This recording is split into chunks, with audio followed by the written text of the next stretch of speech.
ਬਿਸਮਿਲ੍ਲਾਹਿਰਰਹਿਮਾਨਿਰਰਹੀਮ ਤੇ अस्सलाम वालेकुम। 14 ਜੂਨ ਜੁਮੇ ਦੀ ਸਵੇਰ ਤੇ ਅੱਜ ਦੇ ਪੰਜਾਬੀ ਵੀਲੌਗ 'ਚ ਸੱਜਣਾ ਮਿੱਤਰਾਂ ਭੈਣਾਂ ਭਰਾਵਾਂ ਮਾਵਾਂ ਤੇ ਬਜ਼ੁਰਗਾਂ ਨੂੰ ਜੀ ਆਇਆਂ। ਅੱਜ ਤੁਹਾਡੇ ਨਾਲ ਜਿਹੜੀਆਂ 5-7 ਗੱਲਾਂ ਸਾਂਝੀਆਂ ਕਰਨੀਆਂ ਨੇ ਉਹਨਾਂ 'ਚੋਂ ਪਹਿਲੀ ਗੱਲ ਹੈ ਬਜਟ। ਹਾਂਜੀ, ਬਜਟ ਜਿਹੜਾ ਮੈਦਾਨ 'ਚ ਆ ਗਿਆ ਤੇ ਨਾਲ ਹੀ ਉਹ ਗੱਲ ਵੀ ਸਮਝ ਆ ਗਈ ਹੈ ਜਿਹੜੀ ਇਮਰਾਨ ਖਾਨ ਸਾਹਿਬ ਨੇ ਅੱਜ ਤੋਂ 3-4 ਮਹੀਨੇ ਪਹਿਲਾਂ ਆਖੀ ਸੀ। ਉਹਨਾਂ ਆਖਿਆ ਸੀ ਜਿਸ ਵੇਲੇ ਬਜਟ ਆਏਗਾ ਆਵਾਮ ਦੀਆਂ ਚੀਕਾਂ ਤੇ ਨਿਕਲਣਗੀਆਂ, ਆਵਾਮ ਤੇ ਪਰੇਸ਼ਾਨ ਹੋਏਗੀ, ਸੜਕਾਂ ਤੇ ਆਉਣ ਤੇ ਵੀ ਮਜਬੂਰ ਹੋਏਗੀ। ਲੇਕਿਨ ਅਸਲ ਗੱਲ ਜਿਹੜੀ ਉਹਨਾਂ ਕੀਤੀ ਸੀ ਕਿ ਮਾਮਲੇ ਇਹਨਾਂ ਚੋਰਾਂ ਦੇ ਹੱਥੋਂ ਵੀ ਨਿਕਲ ਜਾਣਗੇ। ਹੁਣ ਜਿਸ ਵੇਲੇ ਬਜਟ ਸਾਹਮਣੇ ਵੇਖਨੇ ਆ ਤੇ ਸਾਰੀ ਗੱਲ ਸਮਝ ਆਉਂਦੀ ਹੈ ਕਿ ਇਮਰਾਨ ਖਾਨ ਸੱਚਾ ਸੀ ਤੇ ਉਹਨੇ ਸੱਚੀ ਗੱਲ ਆਖੀ ਸੀ। ਮੋਟੀਆਂ-ਮੋਟੀਆਂ ਗੱਲਾਂ ਤੁਹਾਨੂੰ ਦੱਸਦੇ ਹਾਂ ਤਾਂ ਕਿ ਤੁਹਾਨੂੰ ਪਤਾ ਹੋਵੇ ਵੀ ਇਹ ਸਾਲ ਤੁਹਾਡੇ ਨਾਲ ਹੋਣ ਕੀ ਵਾਲਾ ਹੈ। 18,000 ਅਰਬ ਦਾ ਟੋਟਲ ਬਜਟ ਪੇਸ਼ ਕਰ ਰਹੇ ਨੇ। ਬਜਟ ਕੀ ਹੁੰਦਾ? ਬਜਟ ਇੱਕ ਹਿਸਾਬ ਕਿਤਾਬ ਹੁੰਦਾ ਹੈ ਕਿ ਪੂਰੇ ਸਾਲ ਦੀ ਕਮਾਈ ਇੰਨੀ ਹੈ ਤੇ ਉਹਨੂੰ ਐਸ ਥਾਂ ਤੇ ਖਰਚ ਕਰਨਾ, ਜਿਹੜਾ ਕਰਜ਼ਾ ਦੇਣਾ ਉਹ ਇੰਨਾ ਦੇਣਾ ਤੇ ਨਵਾਂ ਕਰਜ਼ਾ ਇੰਨਾ ਲੈਣਾ। ਇਹ ਸਾਰਾ ਹਿਸਾਬ ਕਿਤਾਬ ਹੈ। ਇਹ 18,000 ਅਰਬ ਦਾ ਬਜਟ ਹੈ ਤੇ ਇਹਦੇ ਚੋਂ 9 ਤੋਂ 10,000 ਅਰਬ ਜਿਹੜਾ ਉਹ ਕਰਜ਼ੇ ਤੇ ਸੂਦ 'ਚ ਵਾਪਸ ਦੇ ਦੇਣਾ। ਸਮਝ ਆ ਗਈ ਜੇ? ਅੱਧੇ ਤੋਂ ਬਹੁਤੇ ਪੈਸੇ ਜਿਹੜੇ ਨੇ ਉਹ ਸੂਦ ਔਰ ਕਰਜ਼ੇ 'ਚ ਵਾਪਸ ਦੇ ਦੇਣੇ ਨੇ। ਪਿੱਛੇ ਤੁਹਾਡੇ ਕੋਲ ਰਹਿ ਜਾਣਾ 8,500-9 ਹਜ਼ਾਰ ਅਰਬ ਰੁਪਇਆ, ਉਹਦੇ ਨਾਲ ਮੁਲਕ ਚਲਾਉਣਾ। ਉਹਦੇ 'ਚੋਂ 3,000 ਅਰਬ ਤੁਹਾਡਾ ਦਫਾਅ 'ਤੇ ਖਰਚਾ ਆ ਜਾਣਾ, ਫੌਜ ਦੇ ਖਰਚੇ, ਤਨਖਾਹਾਂ, ਪੈਨਸ਼ਨ, ਦੂਜੇ ਕੰਮ। ਪਿੱਛੇ ਤੁਹਾਡੇ ਕੋਲ 6 ਅਰਬ ਰੁਪਈਆ, ਕੋਈ 5.5-6 ਅਰਬ ਰੁਪਈਆ ਰਹਿ ਗਿਆ। ਉਹਦੇ ਵਿੱਚੋਂ 1,000 ਅਰਬ ਜਿਹੜਾ ਕੋਈ 5-6 ਹਜ਼ਾਰ ਅਰਬ ਦੀ ਗੱਲ ਕਰਨ ਡਏ, ਉਹਦੇ ਵਿੱਚੋਂ 1,000 ਅਰਬ ਜਿਹੜਾ ਉਹ ਹਕੂਮਤ ਦੇ ਖਰਚੇ ਨੇ। ਕਿਹੜੇ ਖਰਚੇ? ਜਿਵੇਂ ਮਰਸੀਡੀਜ਼ ਦੇ ਆਪਣੇ ਟਾਇਰ ਪਾਉਣੇ ਸੀ ਬਾਜੀ ਨੇ, ਕੋਈ ਤੇਲ ਸ਼ੇਲ, ਰੋਟੀ ਪਾਣੀ, ਇਹ ਜਿਹੜੇ ਘਰਾਂ ਦੀਆਂ ਕੰਧਾਂ ਬਣਵਾਉਂਦੇ ਨੇ ਆਪਣਿਆਂ ਦੀਆਂ, ਜਿਵੇਂ ਜਾਤੀ ਉਮਰੇ ਦੀਆਂ ਬਣੀਆਂ ਨੇ। ਇਸ ਵੇਲੇ ਮਾਡਲ ਟਾਊਨ ਦੇ ਵਿੱਚ ਵੀ ਕੈਂਪ ਆਫਿਸ ਨੇ। ਜ਼ਰਦਾਰੀ ਸਾਹਿਬ ਨੇ ਵੀ ਕਈ ਕੈਂਪ ਆਫਿਸ ਬਣਾਏ ਨੇ। ਬਾਜੀ ਮਰੀਮ ਦੇ ਵੀ ਕਈ ਕੈਂਪ ਆਫਿਸ ਨੇ। ਇਹ ਤੇ ਜਿਹੜਾ ਆਪਣਾ ਛਿੱਕ ਮਾਰ ਕੇ ਜਿਹਦੇ ਨਾਲ ਟਿਸ਼ੂ ਪੇਪਰ ਨਾਲ ਆਪਣਾ ਨੱਕ ਸਾਫ਼ ਕਰਦੇ ਨੇ ਨਾ, ਕਈ ਇਲਾਕਿਆਂ 'ਚ ਸਾਡੇ ਪੰਜਾਬੀ 'ਚ ਨਿੱਛ ਵੀ ਆਖਦੇ ਨੇ ਤੇ ਕਈ ਥਾਵਾਂ 'ਤੇ ਛਿੱਕ ਵੀ ਆਖਦੇ ਨੇ। ਤੇ ਇਹ ਜਿਸ ਵੇਲੇ ਨਿੱਛ ਮਾਰ ਕੇ ਤੇ ਆਪਣਾ ਟਿਸ਼ੂ ਪੇਪਰ ਨਾਲ ਸਾਫ਼ ਕਰਦੇ ਨੇ, ਉਹ ਟਿਸ਼ੂ ਪੇਪਰ ਵੀ ਜਨਾਬ ਤੁਹਾਡੇ ਪੈਸਿਆਂ ਦਾ ਹੁੰਦਾ ਹੈ। ਇਹ ਪਿੰਡਾਂ 'ਚ ਪਹਿਲਾਂ ਲੋਕ ਇਹੀ ਆਉਂਦੇ ਰਹੇ ਨੇ ਵੀ ਇਹ ਕਿਹੜਾ ਸਾਡੇ ਪੈਸੇ ਨੇ, ਸਰਕਾਰ ਦੇ ਪੈਸੇ ਨੇ। ਹੁਣ ਇਹਨਾਂ ਨੂੰ ਪਤਾ ਲੱਗਾ ਵੀ ਉਹ ਕੋਈ ਸਰਕਾਰਾਂ ਬੀਬੀ ਨਹੀਂ ਹੈਗੀ, ਉਹ ਕੋਈ ਤਾਇਆ ਸਰਕਾਰ ਨਹੀਂ ਹੈਗਾ ਇਹਨਾਂ ਦਾ ਜਿਹਦੇ ਪੈਸੇ ਨੇ। ਇਹ ਤੁਹਾਡੇ ਹੀ ਪੈਸੇ ਨੇ ਜਿਹੜੇ ਤੁਹਾਡੇ ਖਾਦ 'ਤੇ, ਤੁਹਾਡੇ ਯੂਰੀਏ 'ਤੇ, ਤੁਹਾਡੀ ਮਾਚਸ ਦੀ ਡੱਬੀ 'ਤੇ, ਤੁਹਾਡੇ ਦੁੱਧ 'ਤੇ, ਤੁਹਾਡੀ ਪੱਤੀ 'ਤੇ ਟੈਕਸ ਲਾ ਕੇ ਇਕੱਠੇ ਕਰਦੇ ਨੇ। ਘਰੋਂ ਨਹੀਂ ਲਿਆਉਂਦਾ ਕੋਈ ਵੀ ਹੁਕਮਰਾਨ, ਵਿਹਲੇ ਹੀ ਆਉਂਦੇ ਨੇ ਘਰੋਂ ਸਾਰੇ। ਇਹ ਤੁਹਾਡੇ ਹੀ ਰੁਪਈਏ ਨੇ, ਤੁਹਾਡੇ ਹੀ ਛਿੱਤਰ ਤੁਹਾਡੇ ਸਿਰ ਨੇ ਮਾਜ਼ਰਤ ਦੇ ਨਾਲ। ਤੇ ਇਹ ਜਿਹੜਾ ਸਾਰੀ ਉਮਰ ਤੁਸੀਂ ਇਹਨਾਂ ਬਦਕਾਰਾਂ ਨੂੰ ਵੋਟਾਂ ਦਿੱਤੀਆਂ ਨਾ, ਬਦਕਾਰ ਮੈਂ ਸਿਆਸੀ ਤੌਰ 'ਤੇ ਆਖਣ ਡਿਆ, ਦੂਜਾ ਨਾ ਸਮਝ ਲੈਣਾ।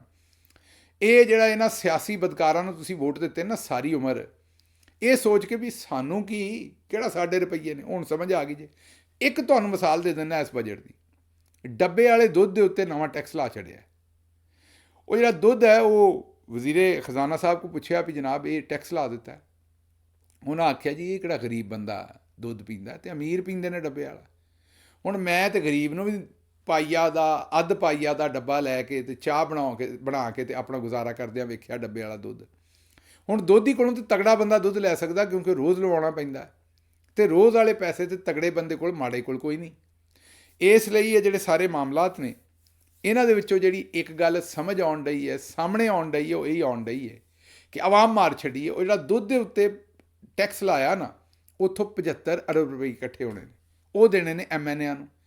ਇਸੇ ਤਰੀਕੇ ਨਾਲ ਤਨਖਾਹਾਂ ਵਾਲਿਆਂ 'ਤੇ ਵੀ ਟੈਕਸ ਵਧਾ ਦਿੱਤਾ। ਜਿਹਦੀ 2.5 ਲੱਖ ਰੁਪਈਆ ਤਨਖਾਹ ਉੱਤੇ 28% ਟੈਕਸ ਲਾ ਦਿੱਤਾ। ਮਤਲਬ ਕਿ 2.5 ਲੱਖ ਵਾਲੇ ਦੇ ਕੋਲੋਂ ਲੱਖ ਰੁਪਈਆ ਟੈਕਸ ਲੈ ਜਾਣਾ ਮਹੀਨੇ ਦਾ। ਜਿਹਦੀ 3,33,000 ਤਨਖਾਹ, ਉਹਦੇ ਉੱਤੇ 35% ਟੈਕਸ ਲਾ ਦਿੱਤਾ। ਸਮਝ ਰਹੇ ਹੋ ਨਾ ਗੱਲ ਨੂੰ? ਤੇ ਇਸੇ ਤਰੀਕੇ ਨਾਲ ਥੱਲੇ ਜਿਵੇਂ ਜਿਵੇਂ ਟੈਕਸ ਆਈ ਜਾਂਦੀ ਤਨਖਾਹ, ਉਵੇਂ ਉਵੇਂ ਟੈਕਸ ਲਈ ਜਾਂਦੇ ਨੇ। ਇਹ 70-80 ਅਰਬ ਰੁਪਈਆ ਜਿਹੜਾ ਉਹ ਟੈਕਸਾਂ ਵਾਲਿਆਂ ਕੋਲ ਵੀ ਬਹੁਤਾ ਇਕੱਠਾ ਕਰਨਾ। ਤੁਹਾਨੂੰ ਚੇਤਾ ਹੋਏਗਾ ਵੀ ਇਹ ਸਾਡੇ ਵੀਲਾਗ ਬੰਦ ਕਰਨ 'ਤੇ ਆ ਟਿਕਟੌਕ ਬੰਦ ਕਰਨ 'ਤੇ ਟਵਿੱਟਰ ਬੰਦ ਕਰਨ 'ਤੇ 40 ਅਰਬ ਰੁਪਈਆ ਖਰਚ ਕਰ ਦਿੱਤਾ ਸਰਕਾਰ ਨੇ। ਕਿੰਨਾ? 40। ਤੇ ਪੂਰੇ ਮੁਲਕਾਂ ਦੀਆਂ ਯੂਨੀਵਰਸਿਟੀਆਂ ਜਿਨ੍ਹਾਂ ਦਾ ਬਜਟ ਪਹਿਲਾਂ 65 ਅਰਬ ਸੀ, ਉਹ ਘਟਾ ਕੇ 28 ਅਰਬ ਕਰ ਦਿੱਤਾ। ਅੱਧ ਤੋਂ ਵੀ ਘੱਟ। ਸਮਝਦੇ ਹੋ? ਹੁਣ ਤੁਹਾਡਾ ਇਤਰਾਜ਼ ਵੀ ਜਾਇਜ਼ ਹੈ ਵੀ ਯੂਨੀਵਰਸਿਟੀਆਂ ਦੇ ਪੈਸੇ ਲੱਭਣੇ ਚਾਹੀਦੇ ਨੇ। ਯੂਨੀਵਰਸਿਟੀਆਂ ਦੇ ਨਾਲ ਹੀ ਕੌਮਾਂ ਗਾਂਹ ਤੁਰਦੀਆਂ ਨੇ। ਯੂਨੀਵਰਸਿਟੀਆਂ 'ਤੇ ਪੈਸਾ ਨਾ ਲਾਵਾਂਗੇ ਤੇ ਅਜ਼ੀਮ ਕੌਮ ਕਿਵੇਂ ਬਣਾਂਗੇ? ਕੌਮਾਂ 'ਤੇ ਖਲੋਂਦੀਆਂ ਯੂਨੀਵਰਸਿਟੀਆਂ ਦੇ ਸਿਰ 'ਤੇ ਨੇ। ਤੁਸੀਂ ਇਹ ਗੱਲਾਂ ਕਰਨੀਆਂ ਨੇ, ਪਰ ਤੁਸੀਂ ਕਮਲੇ ਹੋ। ਵੇਖੋ ਉਸ ਘਰ ਦੇ ਵਿੱਚ ਜਿਹੜੀ ਮੇਰੀ ਭੈਣ ਸਭ ਤੋਂ ਨਿਕੰਮੀ ਨਲਾਇਕ ਸੀ, ਕਿਸੇ ਯੂਨੀਵਰਸਿਟੀ 'ਚ ਨਹੀਂ ਗਈ ਅੱਜ ਤੱਕ, ਕਾਲਜ ਤੱਕ ਗਈ ਨਾ, ਕਿਸੇ ਸਕੂਲੇ ਚੱਲੀ ਸਾਡੀ ਭੈਣ। ਚੱਲੀ ਦਾ ਮਤਲਬ ਹੈ ਵੀ ਕਿਸੇ ਪੜ੍ਹਨੇ ਪਈ, ਕਿਸੇ ਦਿਮਾਗ ਚੱਲਿਆ, ਹਰ ਥਾਂ ਫੇਲ ਹੀ ਹੁੰਦੀ ਗਈ। ਜਿੱਥੋਂ ਕੋ ਮਾੜਾ ਚੰਗਾ ਉਹਨਾਂ ਪਾਸ ਵੀ ਕਰਵਾਇਆ, ਉਹ ਵੀ ਬੂਟੀ ਛੁੱਟੀ ਮਾਰ ਕੇ ਇੱਧਰੋਂ ਉੱਧਰੋਂ ਪਰਚਿਆਂ ਤੋਂ। 10ਵੀਂ 'ਚ ਵੀ ਇਹੀ ਕੰਮ ਹੋਇਆ, 12ਵੀਂ 'ਚ ਵੀ ਇਹੀ ਕੰਮ ਹੋਇਆ। ਅੱਗੋਂ ਮੈਡੀਕਲ ਕਾਲਜ ਵਾਲਿਆਂ ਤੇ ਕੱਢ ਹੀ ਛੱਡੀ ਭੈਣ ਸਾਡੀ ਫੇਲ ਕਰਕੇ। ਉਹ ਵੇਖੋ ਜਿਹੜੀ ਉਹਨਾਂ ਦੀ ਟੱਬਰ ਦੀ ਸਭ ਤੋਂ ਨਿਕੰਮੀ ਸੀ, ਜਿਹੜੀ ਕਦੇ ਯੂਨੀਵਰਸਿਟੀ ਨਹੀਂ ਗਈ, ਉਹਨੂੰ ਤੁਸਾਂ ਵੇਖਿਆ ਜੇ ਮੇਰਾ ਮਤਲਬ ਫੇਲ ਹੁੰਦਿਆਂ, ਉਹ ਤੇ ਅੱਗੋਂ ਚੀਫ ਮਿਨਿਸਟਰ ਬਣ ਗਈ। ਨਾ ਨਵਾਜ਼ ਸ਼ਰੀਫ ਸਾਹਿਬ ਕਦੇ ਕਿਸੇ ਯੂਨੀਵਰਸਿਟੀ ਗਏ, ਉਹ ਵੀ ਕਾਲਜ ਤੋਂ ਹੀ ਪੜ੍ਹੇ ਸਨ ਮੇਰਾ ਖਿਆਲ ਆਖਰ ਤੱਕ। ਤੇ ਯੂਨੀਵਰਸਿਟੀਆਂ ਨਾਲ ਇਸ ਟੱਬਰ ਦਾ ਲੈਣ ਦੇਣ ਕੀ ਹੈ ਮੈਨੂੰ ਇਹ ਦੱਸੋ, ਜਦੋਂ ਉਹ ਕਦੇ ਯੂਨੀਵਰਸਿਟੀ ਗਏ ਨਹੀਂ। ਮੈਨੂੰ ਇੱਕ ਲਤੀਫਾ ਚੇਤੇ ਆ ਗਿਆ। ਇੱਕ ਪਿੰਡ ਦਾ ਮੇਰੇ ਕੁਝ ਯਾਰ ਸੱਜਣ ਨੇ, ਉਹ ਗੁੱਜਰ ਨੇ, ਤੇ ਭਾਈ ਗੁੱਜਰਾਂ ਦਾ ਨਾਂ ਲਓ ਤੇ ਉਹ ਕਰਦੇ ਨੇ ਗੁੱਸਾ, ਇਸ ਲਈ ਮੈਂ ਜੱਟਾਂ ਦਾ ਇਹ ਲਤੀਫਾ ਦੱਸ ਦਿੰਦਾ ਤੁਹਾਨੂੰ, ਗੁੱਜਰਾਂ ਦੀ ਗੱਲ ਨਹੀਂ ਕਰਦਾ ਕਿਉਂਕਿ ਗੁੱਸਾ ਕਰ ਜਾਣਗੇ। ਤੇ ਵੈਸੇ ਮੇਰਾ ਪਿਆਰ ਬੜਾ ਹੈ ਗੁੱਜਰਾਂ ਨਾਲ, ਲੇਕਿਨ ਮੇਰੇ ਤੁਹਾਨੂੰ ਪਤਾ ਯਾਰ ਸੱਜਣ ਜਿਹੜੇ ਨੇ ਫਿਰ ਗੁੱਸਾ ਕਰਦੇ ਨੇ। ਇਸ ਲਈ ਮੈਂ ਇਹ ਗਿੱਲਾਂ ਦਾ ਸਮਝ ਲਓ, ਜੱਟਾਂ ਦਾ ਸਮਝ ਲਓ ਵੀ ਇੱਕ ਪਿੰਡ ਦਾ ਜ਼ਿਮੀਂਦਾਰ ਸੀ, ਤੇ ਉਹਦਾ ਜਿਹੜਾ ਖੋਤਾ ਸੀ ਜਾਂ ਕੱਟਾ ਸੀ, ਉਹ ਰਾਹ ਭੁੱਲ ਕੇ ਤੇ ਜਾ ਮਸੀਤੇ ਵੜਿਆ। ਮੌਲਵੀ ਸਾਹਿਬ ਬੜਾ ਗੁੱਸਾ ਕੀਤਾ, ਤੇ ਮੌਲਵੀ ਸਾਹਿਬ ਨੇ ਬੜਾ ਰੌਲਾ ਰੂਲਾ ਪਾਇਆ, ਤੇ ਕੱਟੇ ਨੂੰ ਜਿਹੜਾ ਉੱਥੋਂ ਕੱਢਿਆ ਤੇ ਐਲਾਨ ਕੀਤਾ ਸਪੀਕਰ ਦੇ ਵਿੱਚ ਕਿ ਬਈ ਇਹ ਜਿਹੜਾ ਵੀ ਗਿੱਲ ਸਾਹਿਬ ਸਨ ਫਲਾਣੇ, ਉਹਨਾਂ ਦਾ ਕੱਟਾ ਆ ਗਿਆ। ਤੇ ਉਹ ਗਿਆ ਖੈਰ ਕੱਟਾ ਲੈਣ ਵਾਸਤੇ। ਮੌਲਵੀ ਨੇ ਬੜਾ ਡਾਂਟਿਆ, ਬੜਾ ਗੁੱਸਾ ਕੀਤਾ ਵੀ ਇਹ ਮਸਜਿਦ ਖਰਾਬ ਕਰ ਦਿੱਤੀ ਅੰਦਰ ਆ ਕੇ। ਤੇ ਉਹਨੇ ਅੱਗੋਂ ਆਖਿਆ ਵੀ ਮੌਲਵੀ ਸਾਹਿਬ ਇਹ ਬੇਜ਼ੁਬਾਨ ਸੀ, ਨਾ ਸਮਝ ਸੀ, ਇਹ ਮਸੀਤੇ ਆ ਗਿਆ, ਕਦੇ ਮੈਨੂੰ ਵੇਖਿਆ ਜੇ ਆਉਂਦਿਆਂ। ਤੇ ਬਹਰਹਾਲ ਇਹੋ ਹੀ ਗੱਲ ਹੈ, ਸ਼ਰੀਫ ਖਾਨਦਾਨ ਵੀ ਉਸੇ ਤਰੀਕੇ ਨਾਲ ਯੂਨੀਵਰਸਿਟੀਆਂ ਨੂੰ ਵੇਖਦਾ ਹੈ ਕਿ ਯੂਨੀਵਰਸਿਟੀਆਂ ਜਾਣ ਦਾ ਕਦੀ ਕੋਈ ਫਾਇਦਾ ਤੁਸੀਂ ਵੇਖਿਆ ਹੋਏ। ਤੇ ਸਾਡਾ ਟੱਬਰ ਵੇਖੋ ਯੂਨੀਵਰਸਿਟੀ ਕੋਈ ਵੀ ਨਹੀਂ ਗਿਆ, ਤੇ ਅਸੀਂ ਪੂਰਾ ਮੁਲਕ ਹੀ ਧੱਕੀ ਧੁੱਕੀ ਫਿਰਦੇ ਹਾਂ, ਜਾਇਦਾਦ ਵੀ ਬਣਾ ਲਈ ਹੈ ਲੰਦਨ ਦੇ ਵਿੱਚ, ਸਾਰਾ ਕੰਮ ਹੀ ਕਰ ਲਿਆ। ਜਿਹੜੀ ਸਭ ਤੋਂ ਨਿਕੰਮੀ ਸੀ ਉਹਨੂੰ ਚੀਫ ਮਿਨਿਸਟਰ ਬਣਵਾ ਲਿਆ। ਜਿਹੜਾ ਘਰ ਦੇ ਵਿੱਚ ਮਤਲਬ ਕਮਲਾ ਜਿਹਾ ਨਹੀਂ ਹੁੰਦਾ ਜਿਹਨੂੰ ਕੋਈ ਗੱਲ ਵੀ ਸਮਝ ਨਹੀਂ ਆਉਂਦੀ, ਉਹ ਇਸ ਵੇਲੇ ਪ੍ਰਾਈਮ ਮਿਨਿਸਟਰ ਬਣਾਇਆ ਖੜੇ ਨੇ ਉਹ। ਤੇ ਉਹ ਯੂਨੀਵਰਸਿਟੀਆਂ ਜਾਣ ਦੀ ਲੋੜ ਕੋਈ ਨਹੀਂ। ਇਸ ਲਈ ਉਹਨਾਂ ਤੁਹਾਨੂੰ ਵੀ ਇਹ ਮਸ਼ਵਰਾ ਦੇਣਾ ਵੀ ਦਫਾ ਕਰੋ, ਬੱਚੇ ਯੂਨੀਵਰਸਿਟੀਆਂ 'ਚ ਨਾ ਭੇਜੋ, ਉਹੀ ਕੰਮ ਕਰੋ ਜਿਹੜੇ ਅਸੀਂ ਕਰਨੇ ਨੇ। ਅੱਛਾ ਜੀ, ਦੂਸਰੀ ਖਬਰ ਜਿਹੜੀ ਤੁਹਾਡੇ ਸਾਹਮਣੇ ਰੱਖਣੀ ਹੈ, ਉਹ ਇੱਕ ਇੰਟਰਨੈਸ਼ਨਲ ਖਬਰ ਹੈ ਜਿਹਦਾ ਬੜਾ ਵੱਡਾ ਇੰਪੈਕਟ ਹੋਣ ਵਾਲਾ ਹੈ। 50 ਸਾਲ ਦਾ ਮੁਆਹਦਾ ਹੋਇਆ ਸੀ ਸਾਊਦੀ ਅਰਬ ਤੇ ਅਮਰੀਕਾ 'ਚ ਕਿ ਸਾਊਦੀ ਅਰਬ ਜਿੰਨਾ ਵੀ ਤੇਲ ਵੇਚੇਗਾ ਉਹ ਡਾਲਰ 'ਚ ਵੇਚੇਗਾ। ਉਹਨੂੰ ਪੈਟਰੋ, ਉਸ ਮੁਆਹਦੇ ਨੂੰ ਕਹਿੰਦੇ ਸਨ, ਪੈਟਰੋਲ ਔਰ ਡਾਲਰ ਦਾ।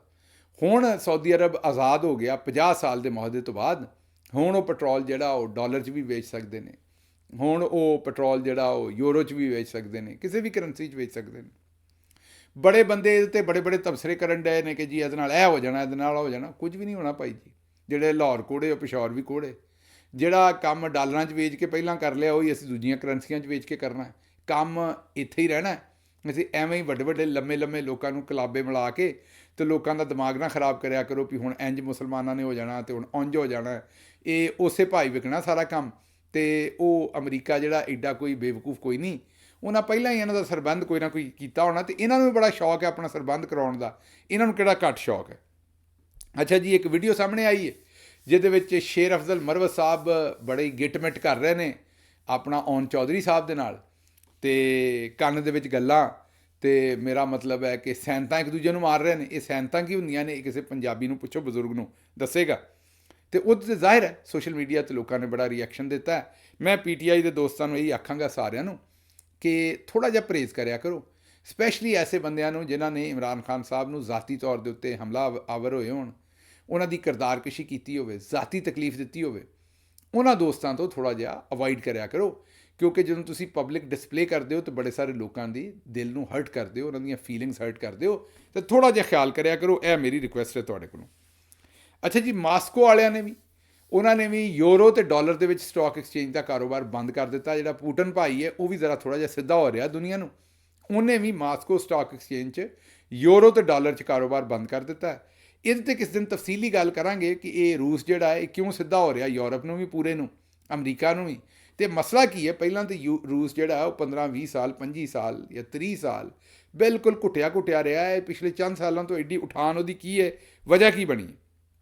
ਅੱਛਾ ਜੀ, ਅਗਲੀ ਖਬਰ ਤੁਹਾਡੇ ਸਾਹਮਣੇ ਰੱਖਣੀ ਹੈ ਅਸੀਂ, ਜਿਹੜੀ ਸਾਡੀ ਪੰਜਾਬੀ ਵੀਲੌਗ ਦੀ ਇੱਕ ਬੜੀ ਵੱਡੀ ਖਬਰ ਹੈ। ਉਹ ਇਹ ਹੈ ਕਿ ਨਈਮ ਬੁਖਾਰੀ ਸਾਹਿਬ ਨੇ ਇੱਕ ਵੀਡੀਓ ਪੈਗਾਮ ਜਾਰੀ ਕੀਤਾ ਸੀ ਆਰਮੀ ਚੀਫ ਸਾਹਿਬ ਦੇ ਨਾਮ। ਉਸ ਵੀਡੀਓ ਪੈਗਾਮ ਤੋਂ ਬਾਅਦ ਅਸਾਂ ਦੁਆ ਕੀਤੀ ਸੀ ਕਿ ਅੱਲਾ ਉਹਨਾਂ ਦੀ ਹਿਫਾਜ਼ਤ ਕਰੇ। ਉਸ ਤੋਂ ਬਾਅਦ ਹੁਣ ਸਾਡੇ ਸਾਹਮਣੇ ਆਇਆ ਹੈ ਕਿ ਇੱਕ ਐਡਵਰਟਾਈਜ਼ਿੰਗ ਚੱਲ ਰਹੀ ਉਹਨਾਂ ਦੇ ਖਿਲਾਫ। ਉਹ ਵੇਖਣ ਨੂੰ ਤੁਹਾਨੂੰ ਇਹੀ ਲੱਗੇਗਾ ਵੀ ਸੋਸ਼ਲ ਮੀਡੀਆ ਦੀ ਪੋਸਟ ਹੈ, ਲੇਕਿਨ ਉਹ ਡਾਲਰ ਪੇ ਕਰਕੇ ਉਹਨਾਂ ਦੇ ਖਿਲਾਫ ਇਹ ਐਡਵਰਟਾਈਜ਼ਿੰਗ ਚੱਲ ਰਹੀ ਹੈ। ਉਹ ਐਡਵਰਟਾਈਜ਼ਿੰਗ ਕੀ ਕਹਿੰਦੀ ਹੈ ਕਿ ਨਈਮ ਬੁਖਾਰੀ ਸਾਹਿਬ, ਤੁਸੀਂ ਤੇ ਸ਼ਰਾਬੀ ਤੇ ਕਬਾਬੀ ਹੋ, ਤੁਸੀਂ ਸਾਰੀ ਜ਼ਿੰਦਗੀ ਨਸ਼ਾ ਕੀਤਾ ਤੇ ਸ਼ਰਾਬ ਪੀਤੀ ਹੈ, ਤੇ ਤੁਸੀਂ ਜਿਹੜੇ ਨਾ ਫੌਜ ਦੇ ਗੱਲ ਬਾਰੇ, ਸਾਡੀ ਫੌਜ ਦੇ ਬਾਰੇ ਗੱਲ ਨਾ ਹੀ ਕਰੋ ਤਾਂ ਬਿਹਤਰ ਹੈ। ਇਹ ਮੁਹੰਮਦੀ ਫੌਜ ਹੈ, ਜੇ ਤੁਹਾਡੇ ਜਿਹੜੇ ਦਾਇਰੀਏ ਨੇ ਔਰ ਫਜ਼ੂਲ ਦਾਨਿਸ਼ਵਰ ਨੇ, ਉਹਨਾਂ ਦੀ ਗੱਲ ਦੀ ਕੋਈ ਲੋੜ ਨਹੀਂ ਹੈ, ਤੇ ਤੁਸੀਂ ਮਿਹਰਬਾਨੀ ਕਰਕੇ ਮੁਹੰਮਦੀ ਫੌਜ ਦੇ ਬਾਰੇ ਗੱਲਬਾਤ ਨਾ ਕਰੋ ਤੇ ਤਨਕੀਦ ਨਾ ਕਰੋ। ਅੱਛਾ, ਇਹ ਜਿਹੜੀ ਪੋਸਟ ਹੈ ਵੇਖਣ ਨੂੰ ਤਾਂ ਨਾਰਮਲ ਪੋਸਟ ਲੱਗਣ ਡਈ ਹੈ, ਲੇਕਿਨ ਇਹ ਤੁਹਾਨੂੰ ਅਸੀਂ ਸਕਰੀਨ 'ਤੇ ਵਿਖਾਉਣ ਡਏ ਹਾਂ ਵੀ ਅਸਲ ਦੇ ਵਿੱਚ ਇਹ ਪੇਡ ਐਡਵਰਟਾਈਜ਼ਿੰਗ ਹੈ। ਡਾਲਰ ਦੇ ਕੇ ਨਈਮ ਬੁਖਾਰੀ ਸਾਹਿਬ ਦੇ ਖਿਲਾਫ ਪ੍ਰੋਪੇਗੈਂਡਾ ਕੀਤਾ ਜਾ ਰਿਹਾ ਹੈ।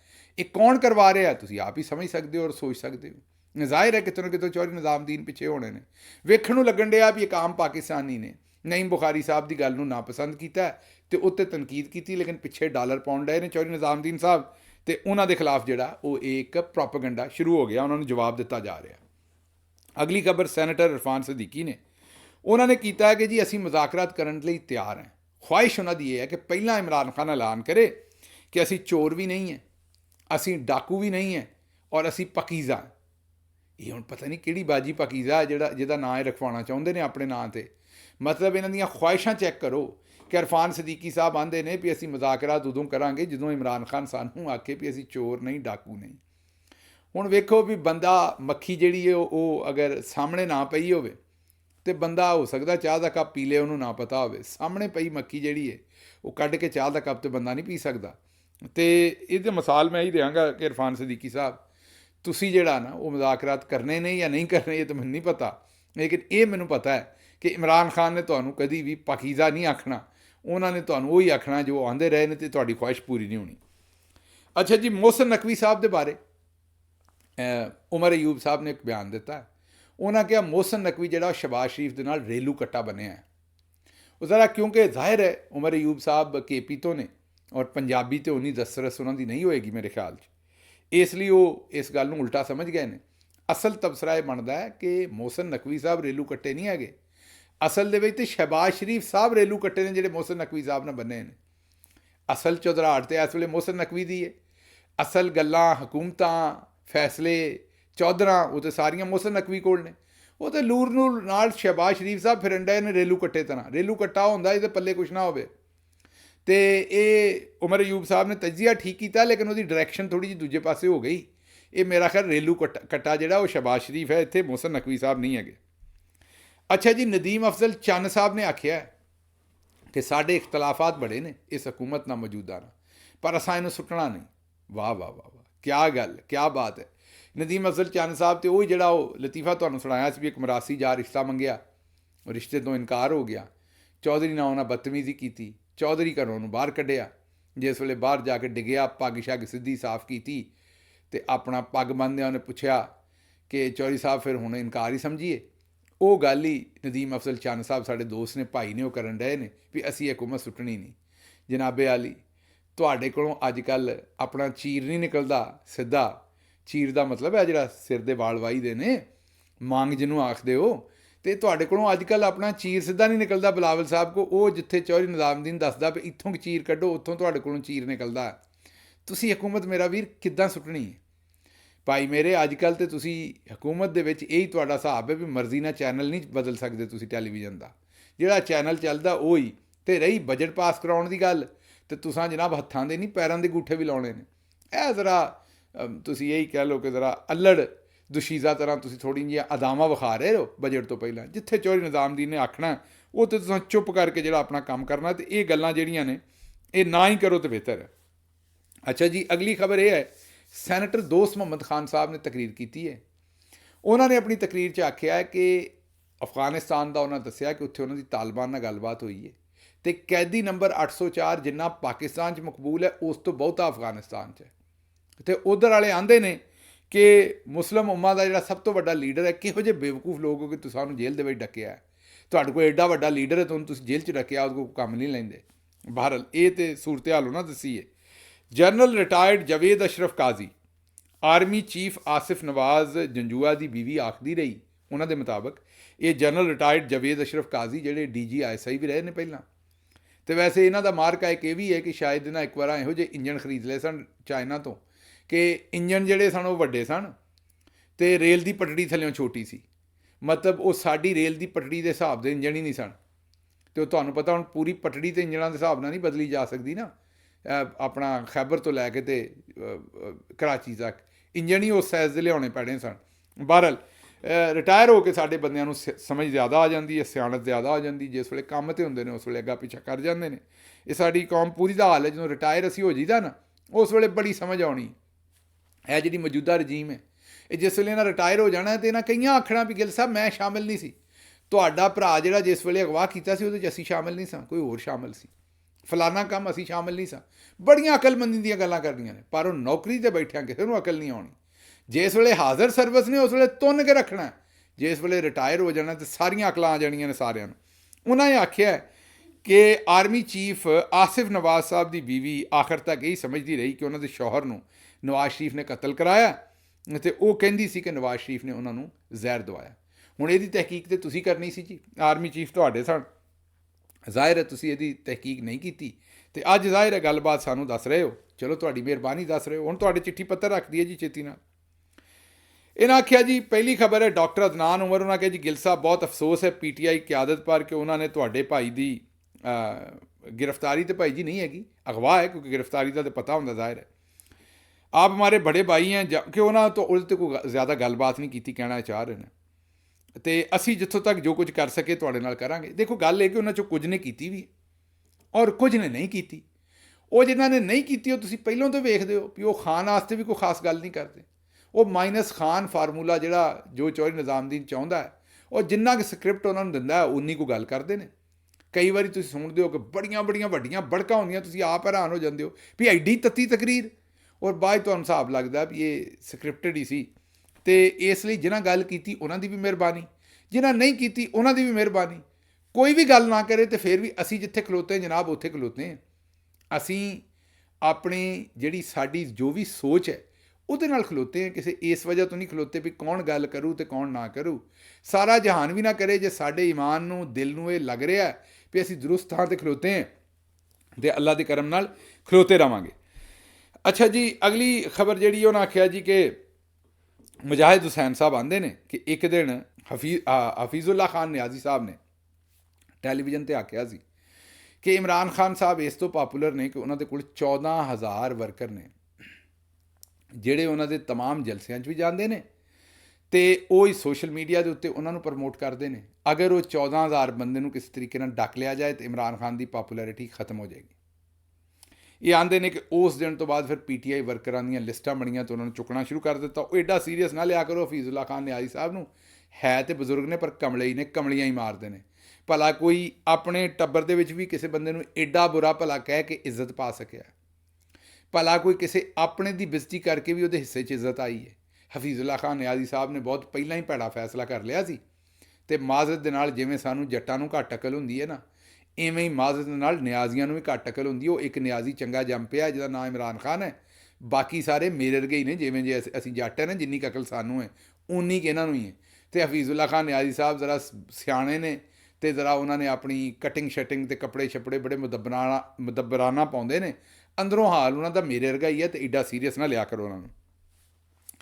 अच्छा जी, अगली खबर जी है वो आंदे ने जी कि सर हम जानते हैं बड़ा मुश्किल वक्त है और तुसी बड़े हौसले नाल गुजार रहे हो, ज़रफ़ नाल गुजार रहे हो। मेरी इल्तजा है, शायद गलत भी होए इल्तजा, कि तुसी मुस्करांदे होए जिस वेले वीलॉग करते हो तो सानू हौसला मिलता है।